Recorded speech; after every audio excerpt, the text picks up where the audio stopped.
bersama saya Lesa Octavia dengan nomor NPM 204230209. Pada minggu lalu kita telah membahas kurikulum yang pernah ada di Indonesia.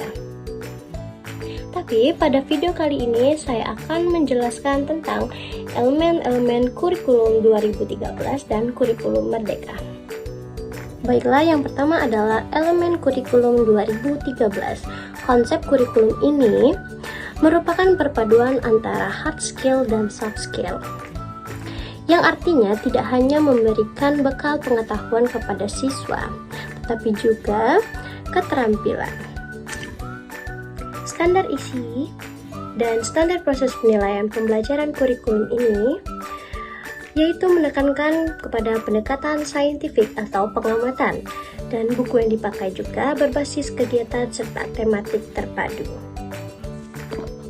Baiklah, ada 4 aspek yang harus dilaksanakan agar terlaksananya kurikulum 2013 ini. Di sini ada tabel elemen perubahan pada elemen kompensasi lulusan pada jenjang SD, SMP, SMA, dan SMK. Adanya peningkatan dan keseimbangan soft skill dan hard skill yang meliputi aspek kompetensi sikap, keterampilan, dan pengetahuan.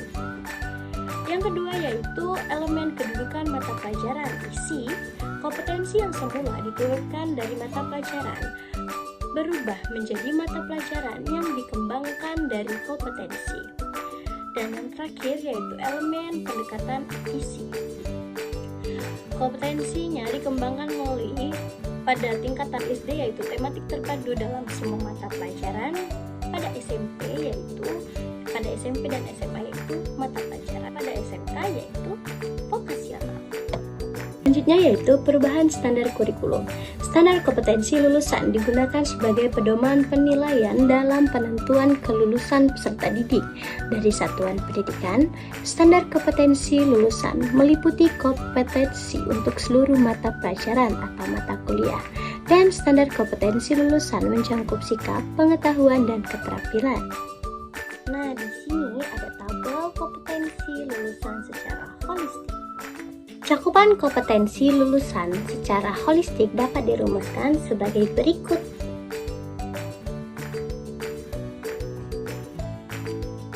Selanjutnya yaitu perubahan standar isi. Standar isi merupakan materi yang harus diberikan kepada siswa untuk mencapai SKL. Pada standar isi ini ada 3 kompetensi yang harus dicapai, yakni kompetensi sikap, pengetahuan, dan keterampilan. Adapun beberapa perubahan standar isi pada kurikulum 2013 antara lain yang pertama, mengevaluasi ruang lingkup materi yang diberikan. Yang kedua, mengevaluasi kedalaman atau tingkat kesulitan materi sesuai dengan tujuan perbandingan internasional. Dan yang terakhir, menyusun kompetensi dasar yang sesuai dengan materi yang dibutuhkan. Oke, lanjut ke perubahan standar isi. Perubahan standar isi pada kurikulum tingkat satuan pendidikan dan kurikulum 2013. Oke, kita lanjut ke zonasi dan domisili kurikulum 2013. Zonasi pada kurikulum 2013 telah diganti menjadi domisili pada kurikulum 2025. Pergantian ini dilakukan dalam rangka mengganti sistem penerimaan peserta didik baru PPDB menjadi sistem penerimaan murid baru SPMB. Oke, kita lanjut ke kurikulum Merdeka. Kurikulum Merdeka merupakan penyederhanaan dalam penyempurnaan kurikulum diperlukan sebagai akibat dari learning loss dan learning gap akibat pandemi. Pada kurikulum Merdeka, fokus pada kompetensi. Strategi yang dilakukan adalah dengan merancang capaian pembelajaran CP yang diatur dalam fase-fase yang dirumuskan dalam bentuk naratif yang merangkai kemampuan pengetahuan, sikap, dan keterampilan. Pada kurikulum Merdeka, kita mengenal 6 profil pelajar Pancasila. Yang pertama yaitu beriman, kedua mandiri, yang ketiga bernalar kritis, yang keempat kreatif, yang kelima gotong royong, dan yang keenam berbinekaan global. Pada kurikulum Merdeka, setiap dimensi profil pelajar Pancasila terdiri dari beberapa elemen. Yang pertama yaitu dimensi beriman, bertakwa kepada Tuhan. yang Maha Esa dan berakhlak mulia. Kedua yaitu dimensi mandiri. Pelajar Indonesia merupakan pelajar mandiri, yaitu pelajar yang bertanggung jawab atas proses dan hasil belajarnya. Yang ketiga adalah dimensi bernalar kritis.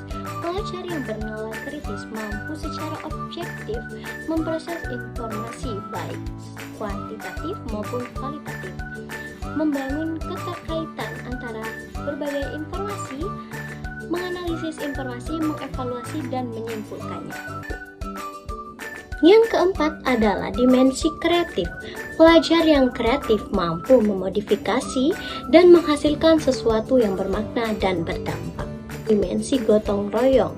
Pelajar Indonesia memiliki kemampuan bergotong royong, yaitu kemampuan untuk melakukan segala kegiatan secara bersama-sama dengan sukarela agar kegiatan dikerjakan dapat berjalan dengan lancar dan menjadi mudah dan ringan. Baiklah, yang terakhir yaitu dimensi berbinekaan global. Pelajar Indonesia mempertahankan budaya luhur, lokalitas dan identitasnya, dan tetap berpikiran terbuka dalam berinteraksi dengan budaya lain sehingga menumbuhkan rasa saling menghargai dan kemungkinan terbentuknya budaya baru yang positif dan tidak bertentangan. Baiklah, itu saja penjelasan pada materi kali ini. Lebih kurangnya saya mohon maaf, semoga dapat dipahami.